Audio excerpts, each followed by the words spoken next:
तो देखिए class 9th का टॉपिक है एक ग्रेविटेशन। ग्रेविटेशन जो है वो एक बहुत ही इंपॉर्टेंट टॉपिक है और ये कॉन्सेप्ट समझना बहुत ज़रूरी भी है। क्यों? क्योंकि जो हर चीज़ है वो ग्रेविटी पर ही डिपेंड करती है। अब देखिए ग्रेविटी, सबसे पहली चीज़ कि हमारे दिमाग में आता है कि व्हाट इज़ ग्रेविटी, आखिर में ग्रेविटी होती क्या है।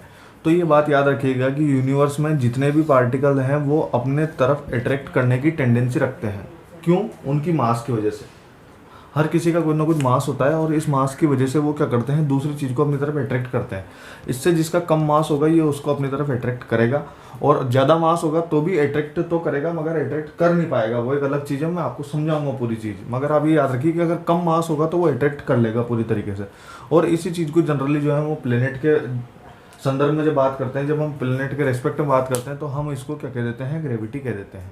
मॉडर्न थ्योरी ऑफ ग्रेविटी है ना, ये इतनी आसान नहीं है, कई सालों से चेंज हुई है धीरे धीरे। जैसे मैं आपको बताता हूँ, सबसे पहले ऐसा माना जाता था कि अर्थ जो है वो स्टेशनरी है और सन जो है वो इसके चारों तरफ राउंड करता है।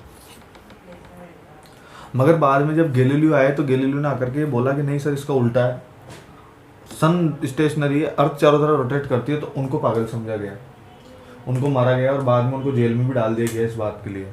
मगर उसके 200-300 साल बाद जब कोपरनिकस वगैरह या फिर और दूसरे साइंटिस्ट आए तो उन्होंने बोला कि नहीं, गैलीलियो सही बोलते थे और गैलीलियो के अनुसार जो है वो सन स्टेशनरी है और अर्थ जो है उसके चारों तरफ चक्कर लगा रही है। और क्यों? क्योंकि अब फिर क्वेश्चन ये उठाया कि जब चारों तरफ चक्कर लगा रही है भैया, तो फिर ऐसे निकल के क्यों नहीं भग जाती, चक्कर ही क्यों लगा रही है। तो फिर इसके लिए बाद में कुछ और साइंटिस्ट आए, उन्होंने ये बोला कि नहीं, वो रुकी हुई है, उसके रुकने का रीज़न है ग्रेविटी, एक तरह का ग्रेविटेशनल फोर्स। ग्रेविटेशनल फोर्स जो है वो डिपेंड करता है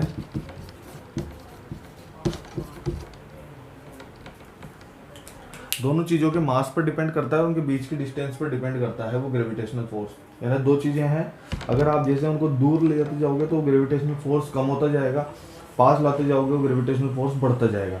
अगर उनका मास बढ़ाते जाओगे तो ग्रेविटेशनल फोर्स बढ़ता जाएगा, मास कम करते जाओगे तो ग्रेविटेशनल फोर्स जो है वो कम होता जाएगा। ठीक है, अब बाद में ग्रेविटी की थ्योरी तो दे दी, मगर फिर भी अभी दिमाग में कॉन्सेप्ट रह गया, तो उसको क्लियर किया बाद में आकर के न्यूटन ने। न्यूटन ने ग्रेविटी की बहुत अच्छी डेफिनेशन दी और बहुत अच्छे तरीके से डिफाइन किया, और उसने बताया कि एक्चुअल में ग्रेविटी क्या होती है कि अर्थ जो है वो हर चीज़ को अपनी तरफ अट्रैक्ट कर रही है, तो हर चीज़ को वो अपनी तरफ अट्रैक्ट कर लेती है और इसी चीज़ को ग्रेविटेशनल फोर्स बोला जाता है। और ये होता है 9.8 मीटर पर सेकेंड स्क्वायर। ठीक है, यानी 9.8 मीटर पर सेकेंड स्क्वायर की स्पीड से अर्थ जो है वो हर चीज़ को अपनी तरफ अट्रैक्ट करती है। यही रीज़न है कि जब हम कूदते हैं या उछकते हैं तो फिर हम इस प्लेनेट से बाहर नहीं जा पाते। जब हमें किसी चीज़ को हमें प्लेनेट के बाहर भेजना है तो हमें एस्केप वेलोसिटी चाहिए,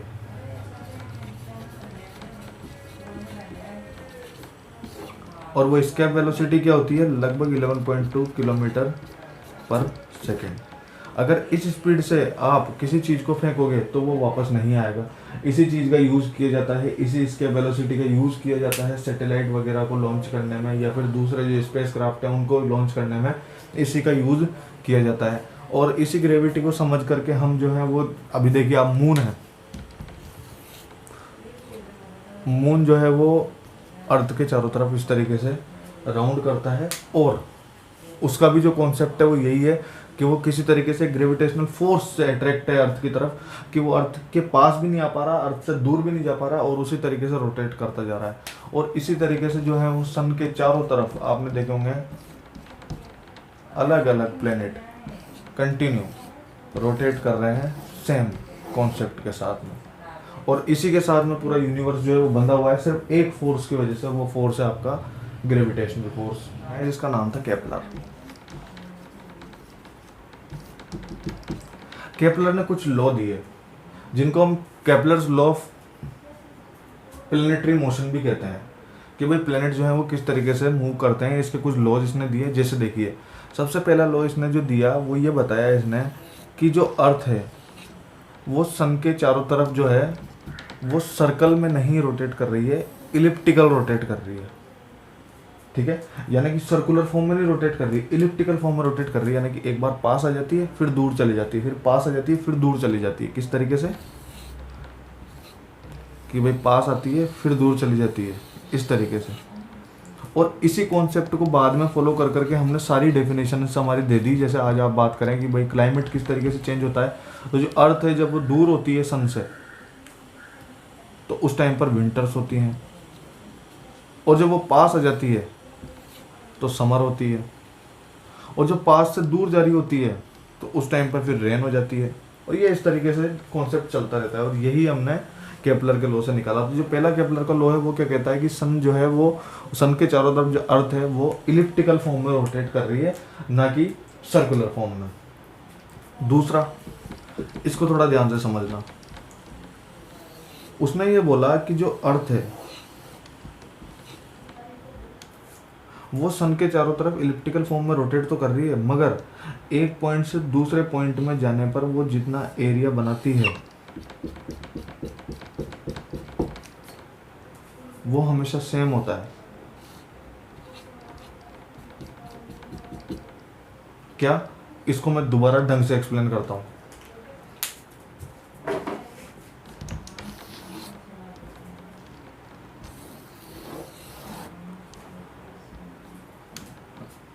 सपोज मान लीजिए अर्थ जो है वो 1 साल में यहां से यहां पहुंची, 1 ईयर में, ठीक है। वैसे तो 1 साल में पूरा चक्कर लगा लेती है, तो इसको 1 मंथ मान लेते हैं अपन, 1 मंथ ले लिया है। 1 मंथ में यहाँ से यहाँ तक पहुँची, तो ये क्या करेगी, सेंटर के साथ में कुछ एरिया बनाएगी ऐसे, ये एरिया निकाल लिया हमने, ठीक है। अब मान लेते हैं कि यहाँ पे थी, अब तो यहाँ तो पास थी ना, तो पास तो तेज ट्रेवल करती है ना, दूर धीरे ट्रेवल करती है कोई चीज़। भाई आप कोई बाइक है, आपके पास से निकलेगी तो आपको तेज ट्रेवल करती हुई दिखेगी, और वही बाइक कहीं दूर चल रही होगी रोड पे तो आपको धीरे धीरे चलती हुई दिखेगी। सेम कॉन्सेप्ट यहाँ लगेगा ना। तो जब पास आई तो भैया इतना सारा ट्रेवल कर लिया एक ही मंथ में, तो इसने भी एरिया बनाया होगा ऐसे। तो ये जो एरिया होगा ना वो क्या होगा, इक्वल होगा। ये बोला केपलर ने कि दोनों के जो एरिया होते हैं वो इक्वल होते हैं अगर वो इक्वल डिस्टेंस में ट्रेवल करे तो, ठीक है। तो आज के लिए इतना बहुत है। ग्रेविटी की डेफिनेशन हमने देखी, हमने देखा क्या होता है एस्केप वेलोसिटी, केपलर के लॉ क्या है वो चीज़ हमने देखी। ये सारी चीज़ें हमने न्यूटन्स की हमने देखी हैं। इसी चीज़ को आपको आज रीड करना है, यही चीज़ आपको नोट में बनानी है, लिखनी है, ठीक है। और बाकी हम चैप्टर को आगे कल कंटिन्यू करेंगे।